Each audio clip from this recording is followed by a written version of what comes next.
नमस्कार बच्चों, मेरे विभा ट्यूटोरियल चैनल में आपका स्वागत है। मैं विभा सिंह फिर हाजिर हूँ आपके लिए अपना नया वीडियो लेकर। लेकिन एक बार फिर से मैं आपसे रिक्वेस्ट करूँगी कि अगर आपको मेरा यह वीडियो पसंद आए तो वीडियो को लाइक कर दीजिएगा, और अगर आप चैनल पर नए हैं तो चैनल को सब्सक्राइब कर दीजिएगा।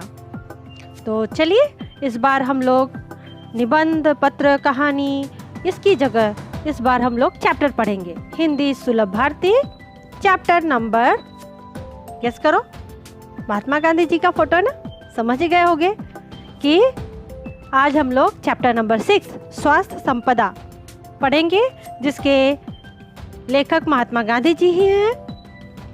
तो इसके बारे में हम बाकी चर्चा बाद में करेंगे, लेकिन उससे पहले हम थोड़ा सा महात्मा गांधी जी का परिचय जान लेते हैं। तो चलते हैं, महात्मा गांधी जी का थोड़ा सा परिचय जानते हैं। महात्मा गांधी जी का जन्म 2 अक्टूबर 1869 पोरबंदर, गुजरात में हुआ। इनकी मृत्यु 30 जनवरी 1948 को हो गई। परिचय इनका जान लेते हैं थोड़ा सा। आप राष्ट्रपिता की उपाधि से जाने जाते हैं। इस प्रस्तुत पत्र में यह बताया गया है कि खुली हवा में नियमित रूप से व्यायाम तथा समय पर किया गया संतुलित भोजन ही स्वस्थ जीवन की पूंजी है। तो महात्मा गांधी को कौन नहीं जानता, आप लोग जानते होंगे ना बच्चों। इन्हें हम बापू भी कहते हैं प्यार से, इसीलिए बापू जी ने हमें बहुत सारी ज्ञान वाली बातें बताई हैं इस पाठ में। इसके साथ ही आप जानते हो कि हमारे देश को आज़ादी दिलाने में महात्मा गांधी का बहुत ही महत्वपूर्ण हाथ रहा है, और उनके ही सत्य अहिंसा के मार्ग पर चलकर हमने इस देश को आज़ाद कराया है। तो चलिए चलते हैं, थोड़ी सी जानकारी प्राप्त करते हैं कि ये पत्र, क्योंकि ये जो स्वास्थ्य संपदा लेसन है वो है पत्र है। जो पत्र उन्होंने किसको लिखा है? जमनालाल बजाज जी को लिखा है। तो थोड़ा सा जमनालाल बजाज जी के बारे में भी हम लोग कुछ जानकारी लेते हैं। जमनालाल बजाज भारत के एक उद्योगपति, मानवशास्त्री और स्वतंत्रता सेनानी थे। वे महात्मा गांधी के अनुयायी थे और उनके बहुत करीबी व्यक्ति थे। गांधी जी उन्हें अपने बेटे की तरह मानते थे। जमनालाल बजाज 1920 में कांग्रेस के कोषाध्यक्ष बने थे और इस पद पर वे जीवन भर रहे। उन्होंने वर्धा में सत्याग्रह आश्रम की स्थापना की थी। अब देखते हैं कि ये पत्र जो है, यह पत्र यरवड़ा जेल में, यरवड़ा मंदिर, वहाँ पे बैठकर इस पत्र को 8 तारीख को 11वां महीना, मतलब 8 नवंबर 1832 को यह पत्र लिखा गया था। तो इस पत्र में चिरंजीव जमनालाल बजाज जी को महात्मा गांधी जी क्या कहते हैं वो हम जानकारी लेंगे। चिरंजीव जमनालाल, तुम्हारा पत्र अभी मेरे हाथ लगा, सुना और उसका जवाब लिख रहा हूँ। तुम चाहते हो वे सब आशीर्वाद टोकरियों में भर तुम्हारे जन्म दिवस पर तुम्हें मिले। मतलब उनका जन्मदिन है और उनके जन्मदिन के अवसर पर महात्मा गांधी उन्हें पत्र लिख रहे हैं। तुम्हारे स्वास्थ्य के संबंध में सब कुछ जानने के बाद भी जो विचार मैंने बताए हैं उन पर मैं स्वयं दृढ़ हूँ। तुमको अपने खर्च से भोजन प्राप्त करने की छुट्टी मिल सके तो उसे प्राप्त करने में कोई दोष नहीं समझता।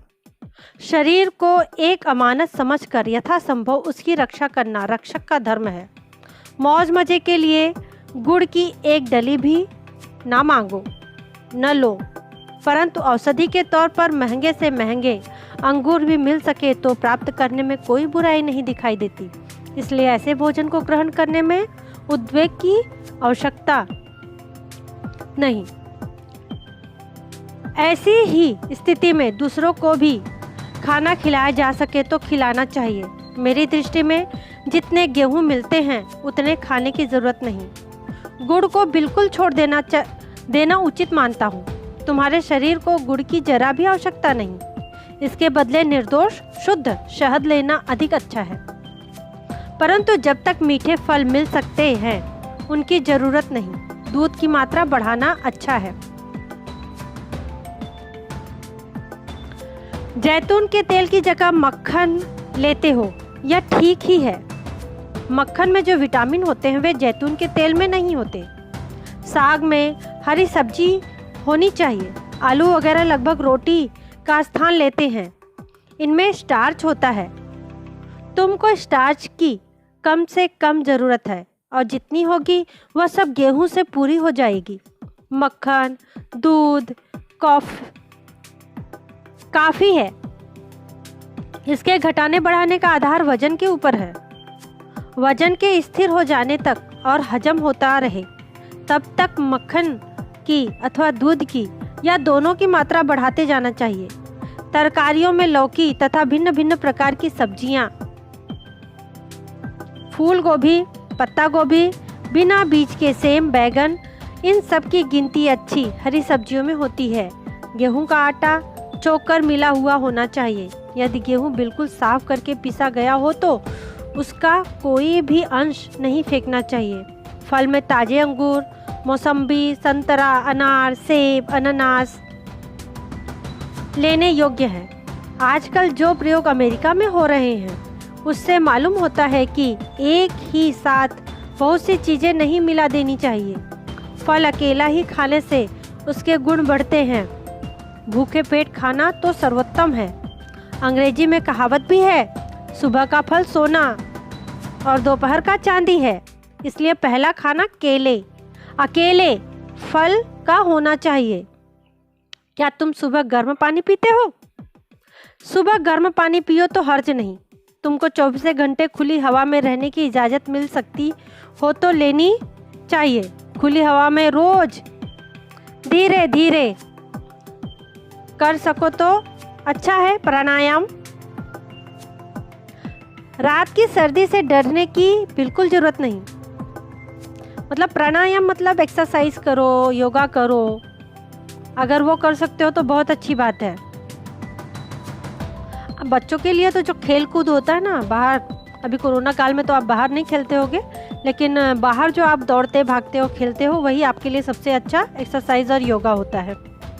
तो रात की सर्दी में, अभी ठंडी का मौसम है, रात की सर्दी से डरने की बिल्कुल ज़रूरत नहीं। कंबल गले तक अच्छी तरह से ओढ़ लिया हो और सिर से तथा कान पर कपड़ा लपेट लो तो फिर कोई हानि नहीं। 24 घंटे शुद्ध से शुद्ध हवा श्वास के लिए फेफड़ों में जाए, यह अति आवश्यक है। सुबह की धूप सहन हो सके तो इस तरह शरीर को खुली हवा में जितना खुला रख सको उतना रखना चाहिए। माधव जी की गाड़ी तो ठीक चल रही है ना? अब फिर से आ जाते हैं किसी के बारे में, कोई माधव जी है उनके बारे में बात कर रहे हैं।